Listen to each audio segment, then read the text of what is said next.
Hi dears, welcome back. അപ്പോൾ ഇന്ന് ഞാൻ വന്നിരിക്കുന്നത് നമുക്കൊക്കെ ഒരുപാട് പ്രയോജനകരമായ നല്ല കുറച്ച് ടിപ്സുകളുമായിട്ടാണ്. വീഡിയോ എല്ലാവരും ഫുള്ളായിട്ട് ഒന്ന് സ്കിപ്പ് ചെയ്യാണ്ട് കണ്ടു നോക്കുക. വീഡിയോ ഇഷ്ടപ്പെടുകയാണെങ്കിൽ മറക്കാണ്ട് ഒന്ന് ലൈക്കും കൂടി ചെയ്ത് സപ്പോർട്ട് ചെയ്യുക കേട്ടോ. അപ്പോൾ നമുക്ക് സമയം കളയാണ്ട് നേരെ വീഡിയോയിലേക്ക് പോവാം. അപ്പോൾ നമുക്ക് നമ്മുടെ ആദ്യത്തെ ടിപ്പ് ഒന്ന് കണ്ടു നോക്കാം. അതിന് വേണ്ടിയിട്ട് നമ്മൾ സാധാരണഗതിയിൽ തേങ്ങയൊക്കെ ഇതുപോലെ പൊട്ടിച്ചു കഴിഞ്ഞാൽ ആദ്യത്തെ ഭാഗമായിട്ട് നമ്മൾ യൂസ് ചെയ്യേണ്ടത് ഇതുപോലെ ഈ കണ്ണുള്ള ഭാഗം വേണം കേട്ടോ നമ്മൾ ആദ്യമായിട്ട് യൂസ് ചെയ്യാൻ വേണ്ടിയിട്ട്. അപ്പോൾ നമ്മൾ തേങ്ങ ഈ ഒരു ഭാഗമാണ് നമുക്ക് വേഗത്തിൽ കേടായി പോകുന്നത്. അപ്പോൾ തേങ്ങയൊക്കെ പൊട്ടിച്ചു കഴിഞ്ഞാൽ നമ്മൾ പകുതി എടുത്ത് വെക്കാനുള്ളതാണെങ്കിൽ ആദ്യമേ നമ്മൾ യൂസ് ചെയ്യേണ്ട ഈ ഒരു കണ്ണുള്ള ഭാഗം വേഗത്തിൽ യൂസ് ചെയ്യാൻ വേണ്ടിയിട്ട് നോക്കുക. അപ്പോൾ നമുക്ക് ആ ഒരു ബാക്കിയുള്ള ഭാഗം നമുക്ക് എത്ര ദിവസം വേണമെങ്കിലും കേടുകൂടാതെ സൂക്ഷിക്കാൻ വേണ്ടിയിട്ട് പറ്റും കേട്ടോ. അപ്പോൾ ഇനി നമുക്ക് നമ്മുടെ അടുത്ത ടിപ്പ് ഒന്ന് കണ്ടു നോക്കാം. അതിന് വേണ്ടിയിട്ട് ഞാനിത് തേങ്ങയുടെ നാരാണ് എടുത്ത് വെച്ചിരിക്കുന്നത്. സാധാരണഗതിയിൽ നമ്മളിത് കത്തിക്കാൻ വേണ്ടിയിട്ടോ അല്ലെങ്കിൽ ചുമ്മാ വലിച്ചെറിയുകയാണ് ചെയ്യാറ്. അപ്പോൾ അതില്ലാണ്ട് കൊണ്ടുപോകുന്ന ഒരു നല്ല യൂസ് ഉണ്ട്. അതിന് വേണ്ടിയിട്ട് ഇതുപോലെ നല്ലൊരു കോട്ടൺ മാസ്ക് ആണ് കേട്ടോ ഞാൻ എടുത്തിരിക്കുന്നത്. മാസ്കിൻ്റെ മേൽഭാഗം നമുക്കിതുപോലെ ഒന്ന് കട്ട് ചെയ്ത് കൊടുക്കാം. അപ്പോൾ ഇതുപോലെ മേൽഭാഗം ഒന്ന് കട്ട് ചെയ്ത് ഓപ്പൺ ചെയ്തതിന് ശേഷം നമ്മൾ മാറ്റി വെച്ചിരിക്കുന്ന ആ ഒരു തേങ്ങയുടെ ചകിരി നമുക്ക് ഇതുപോലെ ആ ഒരു മാസ്കിൻ്റെ ഉള്ളിലേക്കായിട്ട് നമുക്ക് ഇട്ട് കൊടുക്കാം.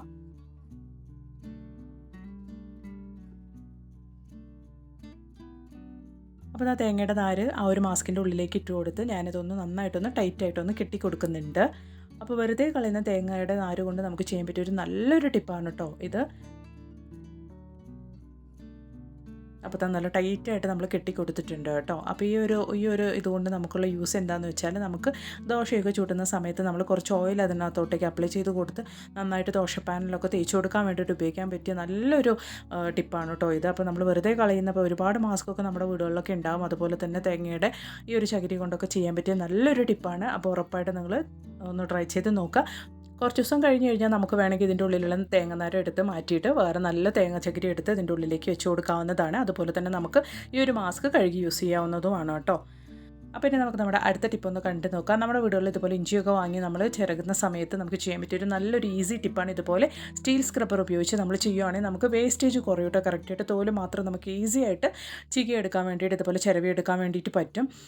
നമ്മൾ നൈഫൊക്കെ ഉപയോഗിച്ചിട്ടാണെങ്കിൽ പീലർ ഉപയോഗിച്ചിട്ടാണെങ്കിൽ നമുക്ക് ഒരുപാട് വേസ്റ്റേജ് ഉണ്ടാകും. നമ്മളിതുപോലെ സ്ക്രബ്ബർ ഉപയോഗിച്ച് ചെയ്യുമ്പോൾ വേസ്റ്റേജ് ഒന്നും ഇല്ലാണ്ട് കൊണ്ട് തന്നെ നമുക്ക് ക്ലീനായി കിട്ടുന്നുണ്ട്. പെട്ടെന്ന് തന്നെ നമുക്ക് എത്ര കിലോ ഇഞ്ചി വേണമെങ്കിലും നമുക്കിതുപോലെ ക്ലീൻ ചെയ്തെടുക്കാൻ വേണ്ടിയിട്ട് സാധിക്കും കേട്ടോ. അപ്പോൾ ഇനി നിങ്ങൾ ഇഞ്ചി ക്ലീൻ ചെയ്യുന്ന സമയത്ത് ഇതുപോലെ ഒന്ന് ട്രൈ ചെയ്ത് നോക്കുക. അപ്പോൾ ഇനി നമുക്ക് നമ്മുടെ അടുത്ത ടിപ്പ് ഒന്ന് കണ്ടു നോക്കാം. അതിന് വേണ്ടിയിട്ട് വാഴപ്പഴം നല്ല പഴുത്ത വാഴപ്പഴമാണ് കേട്ടോ ഇത്. അപ്പോൾ ഇത് ഇനിയും പഴുത്ത് കേടായി പോകാണ്ടിരിക്കാൻ വേണ്ടിയിട്ട് നമുക്ക് ചെയ്യാൻ പറ്റിയൊരു നല്ലൊരു ടിപ്പാണ്. ഒരുപാട് പഴുത്ത് പോകാണ്ടിരിക്കാൻ വേണ്ടിയിട്ട് നമുക്ക് ചെയ്യാൻ പറ്റിയൊരു നല്ലൊരു ടിപ്പാണ്. അപ്പോൾ അതെന്താണെന്നൊന്ന് കണ്ടു നോക്കാം. അപ്പോൾ അതിന് വേണ്ടിയിട്ട് നമുക്ക് ഇതുപോലെ ന്യൂസ് പേപ്പറിൻ്റെ ഉള്ളിലേക്ക് നന്നായിട്ടൊന്ന് അത് ചുരുട്ടി കൊടുത്ത് വെക്കുകയാണെങ്കിൽ നമുക്ക് എത്ര ദിവസം വേണമെങ്കിലും ഈ ഒരു പഴം നമ്മൾ എത്രത്തോളം പഴുപ്പിച്ചിട്ടാണോ വെച്ചിരിക്കുന്നത് അതുപോലെ അങ്ങ് ഇരുന്നോളും. ഒരുപാട് പഴുപ്പ് ഏറി പോവില്ല. അപ്പോൾ ഇനി ഇതുപോലെ ഒന്ന് ട്രൈ ചെയ്ത് നോക്കുക കേട്ടോ. അപ്പോൾ ഇനി നമുക്ക് നമ്മുടെ അടുത്ത ടിപ്പ് ഒന്ന് കണ്ടു നോക്കാം. നമ്മൾ പഴമൊക്കെ കഴിച്ചതിന് ശേഷം വരുന്ന ഈ ഒരു പഴത്തൊലി നിങ്ങൾ വെറുതെ കളയേണ്ട ആവശ്യമൊന്നുമില്ല കേട്ടോ. നിങ്ങൾ ഫേസിലൊക്കെ ഇതുകൊണ്ട് നന്നായിട്ടൊന്ന് ഇതുപോലെ ഒന്ന് സ്ക്രബ് ചെയ്തൊന്ന് മസാജ് ചെയ്ത് കൊടുക്കുകയാണെങ്കിൽ നന്നായിട്ട് ഹൈഡ്രേറ്റ് ചെയ്യും. നമ്മുടെ ഫേസിലുള്ള ബ്ലാക്ക് മാർക്സ് ഒക്കെ പോകാൻ വേണ്ടിയിട്ട് അതുപോലെ തന്നെ നമ്മുടെ കണ്ണിൻ്റെ താഴെയുള്ള ആ ഒരു ബ്ലാക്ക് മാർക്സ് ഒക്കെ പോകാൻ വേണ്ടിയിട്ട് നന്നായിട്ട് സഹായിക്കും കേട്ടോ ഈ ഒരു ബനാനയുടെ തൊലി. അപ്പോൾ ഉറപ്പായിട്ട് നിങ്ങൾ ഇനി ഇതുപോലെ പഴമൊക്കെ കഴിച്ച് കഴിഞ്ഞാൽ ആ ഒരു തൊലി വലിച്ചെറിയേണ്ട ആവശ്യമില്ല. ഇതുപോലുള്ള ആവശ്യങ്ങൾക്ക് വേണ്ടിയിട്ടൊന്ന് യൂസ് ചെയ്ത് നോക്കുക കേട്ടോ. നല്ല റിസൾട്ട് തന്നെ കിട്ടും. അപ്പോൾ ഇനി നമുക്ക് നമ്മുടെ അടുത്ത ടിപ്പ് ഒന്ന് കണ്ടു നോക്കാം. അതിന് വേണ്ടിയിട്ട് ഞാനിത് ഇവിടെ ഫോയിൽ പേപ്പറാണ് എടുത്ത് വെച്ചിരിക്കുന്നത്. ഫോയിൽ പേപ്പർ കൊണ്ട് നമുക്ക് ഒരുപാട് യൂസ് ഉണ്ട് കേട്ടോ. ഒരുപാട് കാര്യങ്ങൾക്ക് വേണ്ടിയിട്ട് നമുക്ക് ഈ ഒരു ഫോയിൽ പേപ്പർ യൂസ് ചെയ്യാൻ വേണ്ടിയിട്ട് പറ്റും. അപ്പോൾ നമ്മളിപ്പോൾ ഇവിടെ ഉപയോഗിക്കാൻ വേണ്ടിയിട്ട് പോകുന്നത് നമുക്ക് നമ്മുടെ കൈയിൻ്റെയും കാലിൻ്റെ ജോയിൻറ്റ് പെയിനൊക്കെ വരുന്ന സമയത്ത് അതുപോലെ വിരലുകളൊക്കെ ചില സമയത്തൊക്കെ ഒരു വിരലിൻ്റെ ആ ഒരു ഭാഗത്തൊക്കെ ആയിട്ട് നമുക്ക് വരുന്ന ആ ഒരു പെയിനൊക്കെ നമുക്ക് പെട്ടെന്ന് തന്നെ വീട്ടിൽ തന്നെ ചെയ്യാൻ പറ്റിയ ഒരു നല്ലൊരു റെമഡിയാണ്.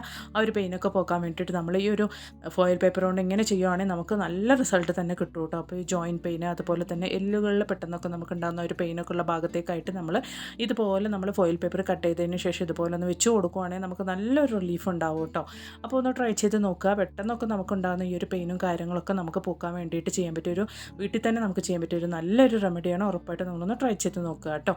നല്ല റിസൾട്ട് കിട്ടുന്ന ഒരു ടിപ്പാണ്. ഉറപ്പായിട്ടും ട്രൈ ചെയ്ത് നോക്കുക. അതുപോലെ തന്നെ നമ്മുടെ വിരലുകളിലൊക്കെ ചിലപ്പോൾ ഉണ്ടാകുന്ന ആ ഒരു പെയിനും കാര്യങ്ങളൊക്കെ മാറി കിട്ടാൻ വേണ്ടിയിട്ട് ഇതുപോലെ നിങ്ങൾ ഫോയിൽ പേപ്പർ വിരലിലും ഒന്ന് ഇതുപോലെ ഒന്ന് ഇട്ട് കൊടുക്കുവാണെങ്കിൽ നമുക്ക് ആ ഒരു പെയിനൊക്കെ ഉണ്ടാവാണ്ട് പോകും. അപ്പോൾ ഉറപ്പായിട്ട് നിങ്ങളൊന്ന് ട്രൈ ചെയ്ത് നോക്കുക കേട്ടോ.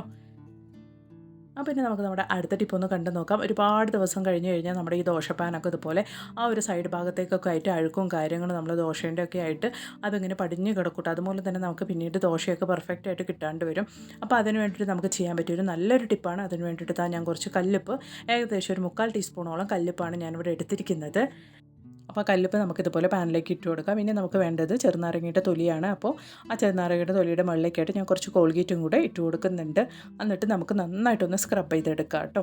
ആ ഒരു സൈഡ് ഭാഗമൊക്കെ ആയിട്ട് നമുക്ക് നന്നായിട്ടൊന്ന് സ്ക്രബ് ചെയ്തെടുക്കാം. അത് നമ്മൾ സ്ക്രബ് ചെയ്തെടുക്കുമ്പോൾ തന്നെ അഴുക്കും കാര്യങ്ങളൊക്കെ നമ്മൾ കല്ലുപ്പൊക്കെ യൂസ് ചെയ്തത് കൊണ്ട് തന്നെ ആ അഴുക്കും കാര്യങ്ങളൊക്കെ നല്ല രീതിക്ക് തന്നെ നമുക്ക് നീങ്ങി കിട്ടും കേട്ടോ. ഇപ്പോൾ നിങ്ങൾക്ക് കണ്ടാൽ തന്നെ അറിയാം ആ സൈഡിലുള്ള അഴുക്കൊക്കെ നല്ല രീതിയിൽ തന്നെ ഇളകി വരുന്നുണ്ട്. ഇനി ഞാൻ അതിലേക്ക് ഇട്ട് കൊടുക്കാൻ വേണ്ടിയിട്ട് പോകുന്നത് ഒരു 1/4 ടീസ്പൂണോളം ബേക്കിംഗ് സോഡയാണ്. എന്നിട്ട് ഇച്ചിരി വെള്ളം, കുറച്ച് വെള്ളം കൂടെ അതിലേക്ക് ഒഴിച്ചു കൊടുക്കുന്നുണ്ട്. ചൂടുവെള്ളമാണ് ഒഴിച്ചു കൊടുക്കുന്നത്. ചൂടുള്ള വെള്ളം ഒഴിച്ചു കൊടുക്കുമ്പോൾ അഴുക്കും കാര്യങ്ങളൊക്കെ നല്ല രീതിയിൽ തന്നെ നമുക്ക് ഇളകി കിട്ടും. അപ്പോൾ ഇതാ നിങ്ങൾക്ക് കണ്ടാൽ തന്നെ അറിയാം. ഞാനിതൊന്ന് കഴുകിയെടുത്ത് നല്ല വെള്ളത്തിലൊന്ന് കഴുകിയെടുത്തിട്ട് വരാം. നല്ല രീതിക്ക് നമുക്ക് ആ ഒരു സൈഡിലുള്ള അഴുക്കും കാര്യങ്ങളൊക്കെ നീങ്ങി കിട്ടിയിട്ടുണ്ട്. ഇനി നമുക്ക് കുറച്ച് ഓയിലൊന്ന് പുരട്ടി നമുക്ക് ഈ ഒരു ദോശപ്പാൻ എടുത്ത് വെക്കുകയാണെങ്കിൽ നമ്മൾ ദോശയൊക്കെ ഉണ്ടാക്കുന്ന സമയത്ത് നല്ല പെർഫെക്റ്റ് ആയിട്ട് തന്നെ നമുക്ക് ദോശയൊക്കെ കിട്ടും കേട്ടോ. ഒന്ന് ട്രൈ ചെയ്ത് നോക്കുക. അപ്പോൾ ഇനി നമുക്ക് നമ്മുടെ അടുത്ത ടിപ്പ് ഒന്ന് കണ്ടു നോക്കാം. അതിന് വേണ്ടിയിട്ട് ഇതാ കുറച്ച് ശർക്കരയാണ് ഞാനിവിടെ എടുത്തിരിക്കുന്നത്. ഞാൻ എടുത്തിരിക്കുന്ന ഇത്രയും ശർക്കരയൊന്നും നമുക്ക് ആവശ്യമില്ല. കുറച്ചളവ് മാത്രമാണ് നമ്മളിതിൽ നിന്ന് എടുക്കാൻ വേണ്ടിയിട്ട് പോകുന്നത്. അപ്പോൾ അതിന് വേണ്ടിയിട്ട് ഒരു പാത്രത്തിലേക്ക് ഞാൻ കുറച്ച് ശർക്കര ഇതുപോലെ ഒന്ന് ചീവി എടുത്ത് കൊടുക്കുന്നുണ്ട്. കുറച്ച് ഇതുപോലെ ഒന്ന് ഇടുന്നുണ്ട്.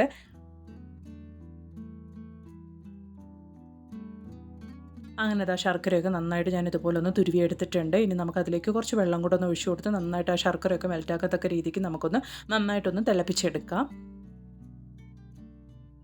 അപ്പോൾ നമ്മുടെ ശർക്കരയൊക്കെ നന്നായിട്ട് ആ വെള്ളത്തിൽ നന്നായിട്ടൊന്ന് മെൽറ്റായിട്ടുണ്ട്. ഇനി നമ്മൾ അതിലേക്ക് ഇട്ട് കൊടുക്കാൻ വേണ്ടിയിട്ട് പോകുന്നത് 1 ടേബിൾ സ്പൂണോളം കല്ലുപ്പാണ് കേട്ടോ.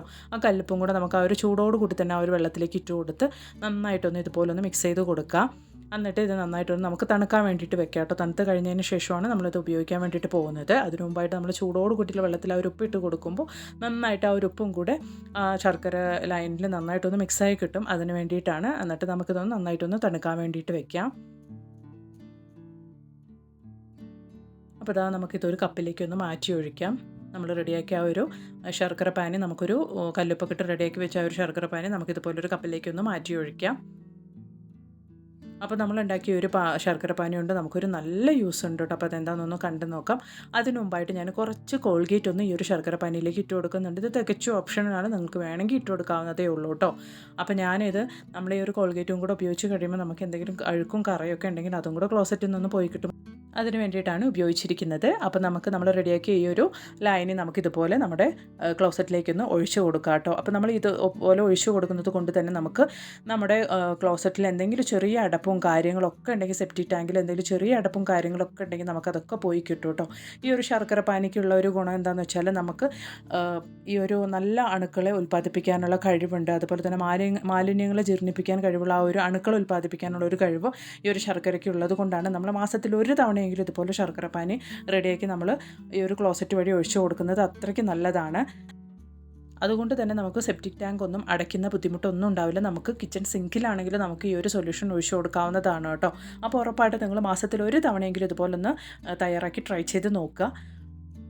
നമ്മൾ ഈ ഒരു സൊല്യൂഷൻ യൂസ് ചെയ്ത് കഴിഞ്ഞാൽ ഒരാഴ്ചക്കെങ്കിലും നമ്മൾ ഹാർഡ് കെമിക്കൽസ് ഒന്നും നമ്മുടെ ടോയ്ലറ്റിൽ യൂസ് ചെയ്യാണ്ടിരിക്കുകയാണ് ഏറ്റവും നല്ലത്. അപ്പോൾ ഉറപ്പായിട്ടൊന്ന് ട്രൈ ചെയ്ത് നോക്കുക കേട്ടോ. അപ്പോൾ ഇനി ഒരു പുതിയ വീഡിയോ ആയിട്ട് നിങ്ങളുടെ അടുത്തേക്ക് വരുന്നത് വരയ്ക്കും എല്ലാവർക്കും ബൈ. Thanks for watching.